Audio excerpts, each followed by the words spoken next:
un échange avec la salle.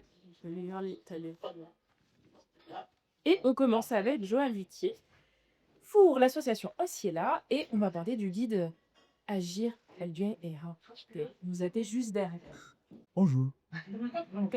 Donc peut-être voilà, resituer un peu ce qu'est l'association et pourquoi ce guide, ce qui permet, quelles questions ça pose, en Mmh. rapport à l'action.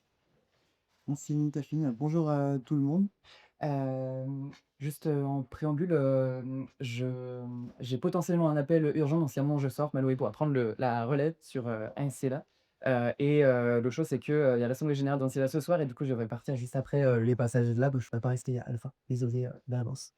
Joanne, je suis engagé en Ancilla depuis, 2019. Aujourd'hui, je suis bénévole, on va dire très actif, vice-président, d'Ancilla, délégué à la vie associative. Donc Ancilla, qu'est-ce que c'est? C'est une association locale et indépendante qui, cherche à construire une société écologiste, solidaire, conviviale. On pense qu'on a besoin d'être un maximum de personnes qui s'engagent pour, relever, les défis qui sont devant nous parce qu'ils sont énormes et que chaque personne peut, contribuer à ce changement de société et trouver sa place. Donc on se donne un peu cette, double mission à la fois de, mobiliser largement, donner envie d'agir, montrer qu'il y a plein de choses qui se font, déjà, que ça fourmille, en particulier, dans notre région lyonnaise sur laquelle on s'attarde, beaucoup, enfin on se focalise parce qu'on pense que, voilà, c'est en agissant localement qu'on produit du changement, global. Donc voilà, de montrer que ça fourmille, qu'il y a plein de choses à faire et d'embarquer un maximum de monde dans cette dynamique et à la fois, d'être aux côtés de chaque personne, individuellement pour, les aider à trouver où et comment agir.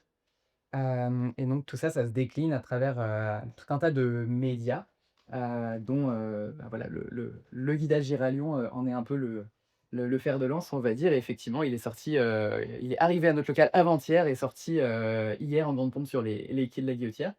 Hem et donc c'est la 5e édition, la première c'était en 2015 et le but c'est vraiment d'être un outil, au service, des habitants et habitantes, du territoire pour trouver, où et comment agir, mais aussi comprendre, pourquoi.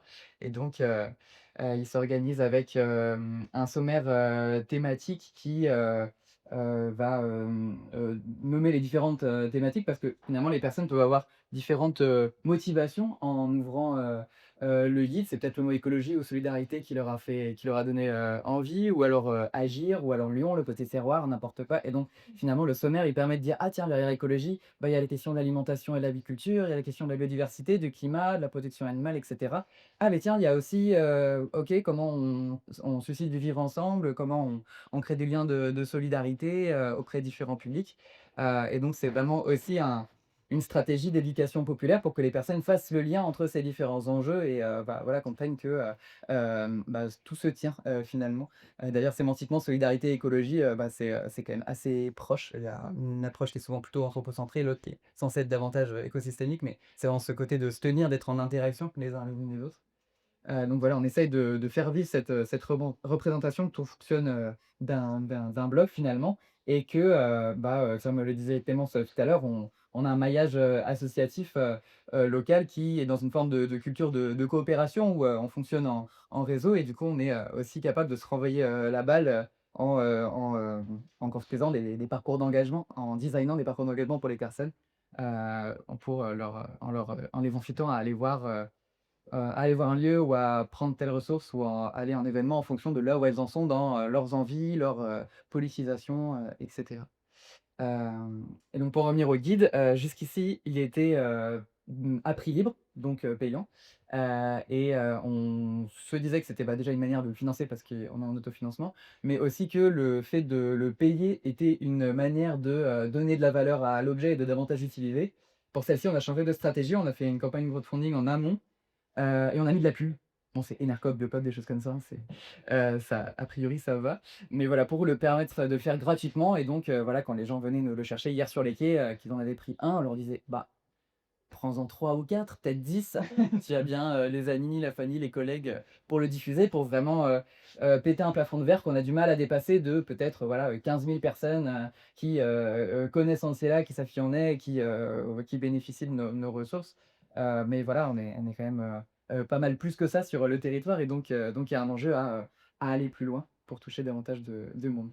Donc voilà, il y a là, j'ai pu en ramener que 40, vous êtes une vingtaine de participants, je pense, donc n'hésitez pas à en prendre 2 par personne en partant et surtout à passer nous voir, au local d'Ancilla, quand vous voulez pour venir en chercher davantage. On en a fait 15 000. On en réimprimera dès qu'il n'y en aura plus, donc n'hésitez pas. On est là pour donner des outils, d'action.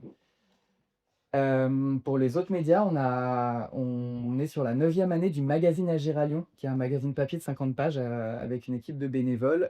C'est la fin de son aventure papier en septembre, pour des raisons de modèle économique, principalement, mais aussi de voilà, d'air du temps. Les gens sont moins intéressés pour s'abonner à du magazine mensuel papier, aujourd'hui, et on va passer sur enfin, on a déjà des médias, des articles en ligne, mais on va vraiment, développer davantage, l'article en ligne. Le temps passe très vite. Voilà, mais il y a toujours enfin bon, on a plein de médias. Il y a une carte en ligne aussi avec, un peu plus de 1000 initiatives écologiques et solidaires, sur la région lyonnaise pour que les gens se rendent compte: «Ah mais tiens, il y a ça juste à côté de chez moi», et cetera. On a une liste de diffusion, bon, bah, plein de choses et à côté, on a différentes démarches pour accompagner, les personnes à agir, de manière plus personnalisée. Donc en particulier, on a des temps d'accueil tous les mardis de 16h à 19h30 au local d'Ancy. Tu vas toutes les infos en bas à droite du guide, juste là, donc n'hésitez pas. Ah, c'est là, en bas à gauche. Oui. Voilà, c'est gratuit sans rendez-vous et en 2025, on a vu un peu plus de 300 personnes et c'est vraiment les personnes qui viennent pour plein de raisons différentes, qui veulent faire du bénévolat, qui cherchent un stage, engagé, qui arrivent à la retraite et qui savent pas comment remplir leur temps, qui, viennent d'arriver, à Lyon et qui veulent, faire du bénévolat pour rencontrer du monde. Il y a plein, plein, plein de raisons, pour lesquelles les personnes viennent nous voir et nous, on est dans un accueil inconditionnel et on prend une demi heure, 3/4 d'heure, des fois plus d'une heure, avec les gens pour, comprendre, ce qu'ils font et les encourager à passer leur prochaine étape et aussi à nous identifier comme un acteur ressource qui vont les aider à avancer dans tout leur parcours d'engagement et en fait, souvent, on apparaît à différents moments, de l'expérience, d'engagement des personnes et parfois, enfin, il y a des personnes qui viennent, qui nous disent: «C'est la toute première fois que je mets le pied dans une asso», et donc on a conscientisé une forme de responsabilité de l'accueil et de l'intégration, dans une forme de communauté, d'engagement, et voilà, on essaie au maximum que les personnes repartent en se disant que notre porte sera toujours ouverte et qu'on sera toujours là pour les aider à trouver leur place dans ce grand mouvement et donc dans cette logique-là, on a, vraiment, vocation à, accueillir le plus de monde possible et donc on soigne vraiment notre sémantique pour, pas passer pour des gauchistes, en gros et que tout le monde puisse, a priori se connaître du moment qu'ils ont un intérêt pour l'écologie, la solidarité ou quoi. Donc voilà, on a des subventions, mais on considère qu'on est vraiment une asso indépendante, mais qui avons une stratégie de transformation sociale, basée sur, bah, le fait de pouvoir, parler à beaucoup de gens, quoi. Et donc on adapte évidemment notre discours, aux personnes qu'on rencontre en fonction de là, où elles en sont, dans leur parcours d'engagement et de politisation. Donc voilà, guide, temps d'accueil en particulier, dans un peu les ressources, pour, le passage à l'action, et rapidement, donc on a aussi la pépinière, d'initiative qui est une grosse démarche fondamentale dans le CIELA qui est née il y a 12 ans.